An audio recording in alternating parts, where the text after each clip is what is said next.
আল্লাহর রহমতে অনেক বড় দুর্ঘটনা থেকে আজকে আমরা বেঁচে গেলাম। আর কি হয়েছিল সেটা আপনারা এখন দেখতে পাবেন। আমরা যাচ্ছিলাম আমাদের একটা আপুর বাসায় ঘুরতে, আর এই সামনে দেখতে পাচ্ছেন একটা বাইকওয়ালা লোকটা এমনভাবে বাইক চালাচ্ছিল যে রাস্তার মাঝখানতে মনে হচ্ছে সম্পূর্ণ রাস্তাটা ওনার বাপের, যার কারণেই আর এই দুর্ঘটনাটা ঘটে যায়।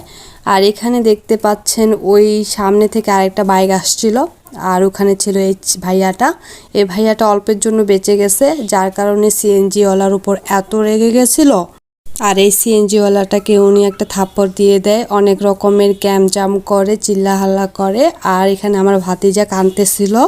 ঝামেলা সমাধানের পর আমরা আবারও রওনা দিয়ে দিলাম আমাদের যে জায়গায় যাচ্ছিলাম, আমার বোনের বাসা। তো এটা হচ্ছে আমার বোনের বাসা, অনেক পুরনো কঠার বাসা। আর আমি এই মাটির বাসা অনেক দিন পর দেখলাম, যেটা আমাদের এখানে কঠার বাসা বলে থাকে। তো এখানে আমার সবচেয়ে বেশি ভালো লাগছে পাকঘরটা। এর পাশেই বিল্ডিং বাসা ছিল, কিন্তু তারপরও আমার কাছে বেশি ভালো লাগতেছিল এই মাটির বাসাটা।